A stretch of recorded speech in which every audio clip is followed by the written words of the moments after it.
Informasi penting untuk KPM PKH dan BPNT tahap kedua alokasi April, Mei, Juni tahun 2025. Simak terus.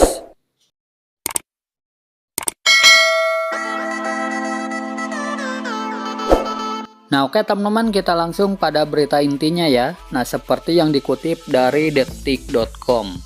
Nah, di sini ada berita Mensos sebut penyaluran bansos pakai DTSen kemungkinan mulai Mei 2025. Nah, jadi untuk pencairan bansos PKH maupun BPNT tahap kedua atau triwulan kedua kemungkinan akan dicairkan pada bulan Mei ya teman-teman, setelah data DTSen-nya selesai. Nah, seperti apa informasinya? Mari kita baca sama-sama. Menteri Sosial atau Mensos Saifullah Yusuf atau Gus Ipul mengatakan penyaluran bantuan sosial atau bansos pada triwulan ketiga akan dilakukan menggunakan data tunggal sosial ekonomi nasional atau DTSen. Gus Ipul menjelaskan data penerima bansos berdasarkan DTSen akan berbeda dengan data penerima sebelumnya. Nah, jadi nantinya akan ada perbedaan ya teman-teman, data penerima bansosnya. Bulan Mei dengan DTSen, dengan data yang terbaru. Jadi ada yang exclusion error, ada yang inclusion error. Ada yang mereka keluar nggak dapat lagi. Tapi ada yang sebelumnya nggak dapat, akan dapat. Itu ada sekian persen juga, tutur Gus Ipul saat ditemui wartawan di kantor Kemensos, Salemba, Jakarta Pusat pada hari Selasa, tanggal 8 April tahun 2025.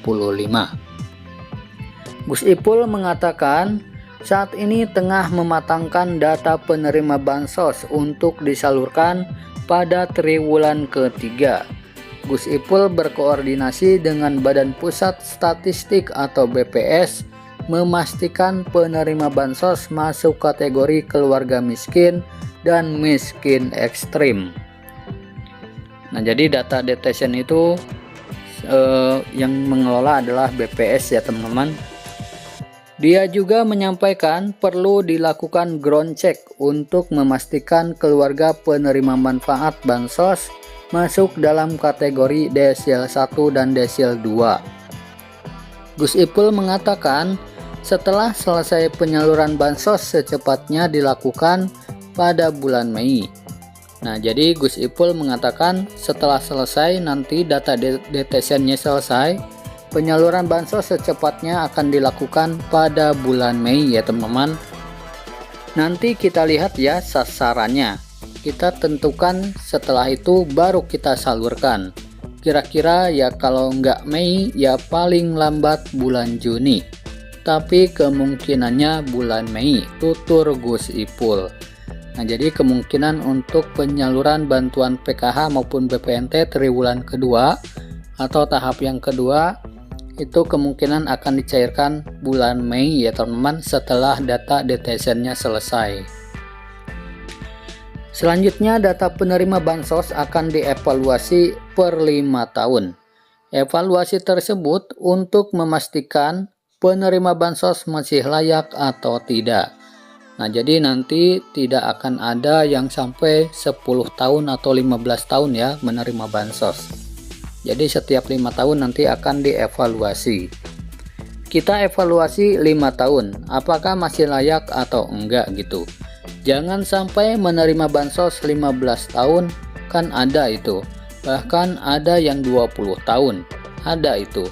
Penerima bansos sampai 20 tahun. Nah, ini ada apa? Tutur Gus Ipul. Gus Ipul masih memaklumi jika lansia atau penyandang disabilitas masih menerima bansos belasan tahun.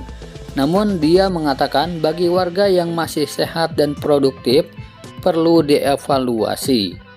Maka kita alihkan mereka ke program pemberdayaan. Bantuan modal, bantuan pelatihan-pelatihan untuk manajemen usaha. Atau kalau mereka ingin kerja, ikut pelatihan pendidikan pelatihan kerja di Kementerian Tenaga Kerja atau di kementerian-kementerian lain. Jadi sebenarnya kita ingin mendorong mereka ini graduasi gitu loh tuturnya. Nah, jadi perlu diketahui ya teman-teman, untuk penyaluran bansos tahap kedua dan tahap selanjutnya itu akan mengacu pada DTSEN ya teman-teman, bukan DTKS lagi. Nah, DTSEN ini kepanjangannya dari Data Tunggal Sosial Ekonomi Nasional. Jadi DTKS sudah dilebur ya teman-teman, atau sudah dihapus, ganti menjadi DTSEN yang dikelola oleh BPS. Nah, nanti akan di ranking ya teman-teman, desil 1 sampai desil 10 atau 11 ya. Nah, jadi untuk yang akan menerima bansos nantinya adalah desil yang paling miskin dan miskin ekstrim.